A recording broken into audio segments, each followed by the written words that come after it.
नमस्कार दोस्तों, मैं हूं रामेंद्र सिंह चौहान। झारखंड के पूर्व मुख्यमंत्री हेमंत सोरेन को प्रवर्तन निदेशालय यानी ईडी ने एक दो नहीं बल्कि 10 समन जारी किए थे, लेकिन हेमंत सोरेन ईडी यानी प्रवर्तन निदेशालय को जांच में ना तो कोई सहयोग कर रहे थे, ना प्रवर्तन निदेशालय के सामने आ रहे थे।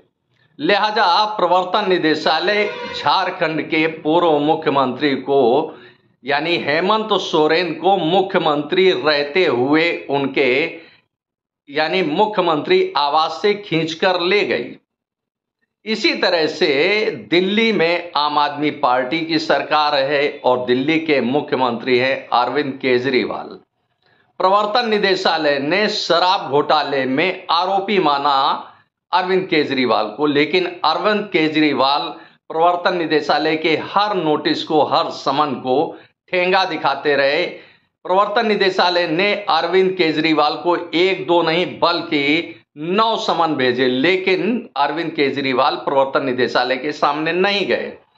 अब यह दो मुख्यमंत्री सामने दिख रहे हैं, चाहे वह हेमंत सोरेन हो जो मुख्यमंत्री पद पर रहते हुए गिरफ्त में आए ईडी के, और वहीं दूसरी तरफ दिल्ली में आम आदमी पार्टी की सरकार और मुख्यमंत्री अरविंद केजरीवाल भी ईडी की गिरफ्त में आए। तो यह दो बड़े मामले सामने दिखते हैं। अब चाहे देखें तो पश्चिम बंगाल में भी ईडी का रवैया यानी भ्रष्टाचार के खिलाफ ईडी यानी प्रवर्तन निदेशालय ने पश्चिम बंगाल में भी तृणमूल कांग्रेस नेताओं पर शिकंजा कसा। तो इस तरह से साफ तौर पर देख सकते हैं कि यदि भ्रष्टाचार क्षेत्रीय राजनीतिक दलों ने नहीं किया है तो आखिर उन पर केंद्रीय जांच एजेंसियां शिकंजा क्यों कसती हैं, यह एक बड़ा सवाल उठता है। क्योंकि यदि केंद्रीय जांच एजेंसियों के आरोप फर्जी हो या फर्जी निकलें तो हाई कोर्ट, सुप्रीम कोर्ट कहीं न कहीं से इन क्षेत्रीय राजनीतिक दलों को जमानत मिल जाए और क्षेत्रीय राजनीतिक दलों को सुप्रीम कोर्ट से बड़ी राहत मिले। लेकिन ऐसा होता अभी तक नहीं दिखा है। बात चाहे आम आदमी पार्टी के मुखिया अरविंद केजरीवाल की हो, चाहे झारखंड के पूर्व मुख्यमंत्री हेमंत सोरेन की हो।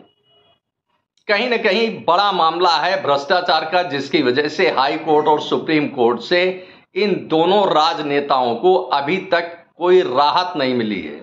अब इसी के साथ दक्षिण भारत का एक राज्य है केरल। केरल में सीपीआईएम यानी कम्युनिस्ट सरकार है और केरल के मुख्यमंत्री हैं पिनराई विजयन। पिनराई विजयन केरल के मुख्यमंत्री हैं और अब केरल के मुख्यमंत्री पिनराई विजयन के परिवार पर शिकंजा कसा है, या यूं कहें कि पिनराई विजयन का परिवार भी अब प्रवर्तन निदेशालय यानी ईडी की रडार पर आ गया है। केरल के मुख्यमंत्री पिनराई विजयन की बेटी वीणा विजयन के खिलाफ प्रवर्तन निदेशालय ने मनी लॉन्ड्रिंग का केस दर्ज किया है। अब जाहिर सी बात है कि केस यदि प्रवर्तन निदेशालय यानी ईडी ने वीणा विजयन के खिलाफ दर्ज किया है तो जाहिर सी बात है और लाजमी भी होगा कि प्रवर्तन निदेशालय के पास वीणा विजयन के खिलाफ ठोस सबूत और ठोस कार्रवाई का आधार होगा, जिसके आधार पर प्रवर्तन निदेशालय ने वीणा विजयन के खिलाफ केस दर्ज किया है मनी लॉन्ड्रिंग का। अब भले ही क्षेत्रीय राजनीतिक दल, चाहे वह आम आदमी पार्टी हो या झारखंड मुक्ति मोर्चा हो या पश्चिम बंगाल की तृणमूल कांग्रेस हो या उत्तर प्रदेश की समाजवादी पार्टी हो, सभी केंद्रीय जांच एजेंसियों पर भेदभाव और राजनीतिक उत्पीड़न का आरोप लगाते हैं। लेकिन यदि कहीं सच्चाई नहीं है तो हाई कोर्ट और सुप्रीम कोर्ट से बड़ी राहत मिलती इन क्षेत्रीय राजनीतिक दलों को। केरल के मुख्यमंत्री पिनराई विजयन की बेटी वीणा विजयन के खिलाफ मनी लॉन्ड्रिंग का केस दर्ज हुआ तो इससे सीपीआईएम खास तौर से कम्युनिस्टों में हड़बोंग मच गया और आनन फानन में कम्युनिस्ट यानी सीपीआईएम ने भारत सरकार और केंद्रीय जांच एजेंसियों पर बड़े बड़े आरोप लगा डाले। लेकिन अब यदि हकीकत देखें तो साफ आईने की तरह सब कुछ दिख रहा है कि कहीं न कहीं धन शोधन का बड़ा मामला हुआ है। फिलहाल जो पकड़ में आया है वह सामने दिख रहा है, लेकिन अगर गहन जांच पड़ताल की जाएगी तो यह मामला इससे कहीं और आगे निकलकर सामने आएगा। तो अब देखते हैं कि आखिर यह पिनराई विजयन यानी उनकी बेटी वीणा विजयन के खिलाफ मामला क्या था और इस पर अब तक पूरा मामला क्या रहा, क्या धन शोधन का मामला रहा, किस कंपनी ने पैसा दिया, किस कंपनी को पैसा दिया गया और किस कंपनी से पैसा लिया गया। अब देखें तो मुख्यमंत्री पिनराई विजयन की बेटी वीणा विजयन के खिलाफ जो मामला दर्ज हुआ उस पर खास यह है कि वीणा विजयन की अपनी एक आईटी कंपनी है और यह आईटी कंपनी 2014 में वीणा विजयन ने स्थापित की थी। और हालात यह है कि वीणा विजयन की आईटी कंपनी इस समय निष्क्रिय है, यानी वह कोई कामकाज नहीं कर रही है। इसके बावजूद उसे करोड़ों रुपए मिल रहे हैं। तो आखिर जब आप सर्विस नहीं दे रहे हैं तो आखिर किस आधार पर वीणा विजयन की कंपनी को करोड़ों रुपए मिल रहे हैं, यह एक जांच का विषय है केंद्रीय जांच एजेंसियों के लिए। और इसी जांच के आधार पर वीणा विजयन के खिलाफ प्रवर्तन निदेशालय ने एफआईआर दर्ज की है, यानी मुकदमा दर्ज किया है धन शोधन का। तो आइए एक नजर में देखते हैं और समझते हैं कि आखिर वीणा विजयन की इस कंपनी का क्या मामला है और आखिर प्रवर्तन निदेशालय यानी ईडी ने एफआईआर क्यों दर्ज की है वीणा विजयन के खिलाफ और उनके सहयोगियों के खिलाफ। तो आइए इस पूरे मामले पर एक नजर डालते हैं और देखते हैं कि पूरा मामला क्या है।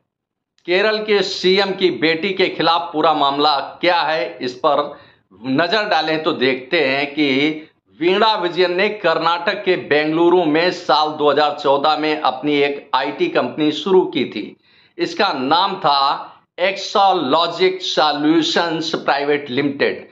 फिलहाल यह कंपनी एक्टिव नहीं है, यानी यह कंपनी कोई कामकाज नहीं करती है। और इसी के साथ एक और कंपनी का नाम जुड़ता है। केरल के कोच्चि में एक कंपनी है जिसका नाम है Cochin minerals and rutile limited, यानी CMRL। अब इस पर आरोप यह है कि एक्सोलॉजिक सॉल्यूशंस को CMRL ने 1,72,00,000 रुपए का भुगतान किया, जिसे जांच एजेंसी इस 1,72,00,000 रुपए के भुगतान को जांच एजेंसी पूरी तरह से अवैध मानती है। यह धन शोधन का मामला है, क्योंकि जो मिनरल्स कंपनी है, जो कंपनी है जिसने भुगतान किया है वीणा विजयन की कंपनी को, वह पूरी तरह से भुगतान 1,72,00,000 रुपए का यह भुगतान पूरी तरह से अवैध माना जा रहा है। क्योंकि जब वीणा विजयन की कंपनी ने कोई सेवा नहीं दी और सेवा नहीं दी तो उसे आखिर किस आधार पर 1,72,00,000 रुपए का भुगतान किया गया। तो यह तो एक मामला सामने दिख रहा है और खास तौर से अगर इसकी तह पर जाके देखेंगे तो बहुत सारी परतें खुलेंगी भ्रष्टाचार की। अब वीणा विजयन की कंपनी के साथ जो यह आर्थिक लेन देन का मामला है वह पूरी तरह से साफ दिख रहा है कि यह भ्रष्टाचार का एक बड़ा मामला है। वित्तीय लेन देन की कथित गड़बड़ी का यह पूरा विवाद पिछले साल 2023 में सामने आया।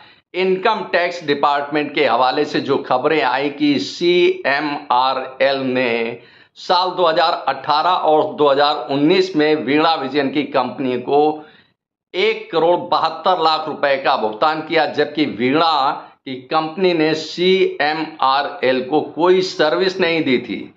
इसलिए इस भुगतान को अवैध कहा गया है। जैसा कि सामने आया कि केरल के मुख्यमंत्री पिनराई विजयन की बेटी वीणा विजयन की कंपनी कंसल्टेंसी और सॉफ्टवेयर सपोर्ट का काम करती है और इसी आधार पर यानी सॉफ्टवेयर और कंसल्टेंसी के मामले को लेकर एक अन्य जो कोच्चि की कंपनी है उसके साथ वीणा विजयन की बेटी की कंपनी ने एक समझौता किया था अपनी सेवाएं देने का, कि वह कंसल्टेंसी भी है और सॉफ्टवेयर सपोर्ट का काम भी करती है। लिहाजा वीणा विजन की कंपनी संबंधित जिससे समझौता हुआ था कंपनी को उसको सेवाएं देगी, लेकिन कोई भी किसी भी प्रकार की सेवा का आदान प्रदान तथ्यों कथ्यों में, अभिलेखों में, कागजात में, जांच पड़ताल में सामने नहीं आया, जिससे प्रवर्तन निदेशालय और इनकम टैक्स ने इस 1,72,00,000 रुपए को अवैध माना। अब सेवाएं नहीं दी गई, इसके बावजूद वीणा विजन की कंपनी को कोच्चि की कंपनी के द्वारा लगातार प्रतिमाह कुछ न कुछ भुगतान किया जाता रहा। अब जब यह मामला इनकम टैक्स में फंसा तो इनकम टैक्स ने यह पूरा मामला प्रवर्तन निदेशालय को सौंप दिया, जिसमें जांच पड़ताल के बाद अब प्रवर्तन निदेशालय की जांच पड़ताल के बाद केरल के मुख्यमंत्री या यूं कहें कि सीपीआई-एम के नेता और केरल के मुख्यमंत्री पिनराई विजयन की बेटी वीणा विजयन के खिलाफ और उनके सहयोगियों के खिलाफ प्रवर्तन निदेशालय ने एफआईआर दर्ज की है धन शोधन की। और खास यह है कि जब देश में लोकसभा चुनाव 2024 का आगाज हो चुका है, उस समय पिनराई विजयन का परिवार प्रवर्तन निदेशालय के कानूनी शिकंजे में जकड़ गया है।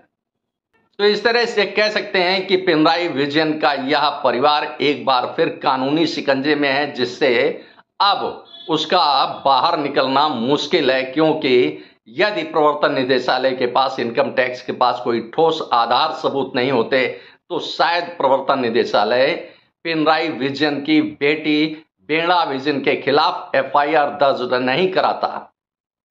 जाहिर सी बात है कि भ्रष्टाचार का यह एक बड़ा मामला है, जिसकी जांच पड़ताल होने पर एक के बाद एक तह खुलकर सामने आएगी। आपने इस वीडियो को देखा, आपको यह वीडियो कैसा लगा कमेंट बॉक्स में हमें अवश्य बताएं। वीडियो को शेयर करें। यदि आप हमारे चैनल पर नए हैं तो हमारे चैनल को सब्सक्राइब करें, जिससे हमारे आने वाले वीडियो, आने वाले नोटिफिकेशन आपको मिल सकें। दोस्तों, वीडियो को लाइक करना ना भूलें। आप लाइक करते हैं तो हमारा प्रोत्साहन होता है, हमारा मोटिवेशन होता है। आपने वीडियो को देखा, आपका बहुत बहुत धन्यवाद। Thank you. जय हिंद, जय भारत।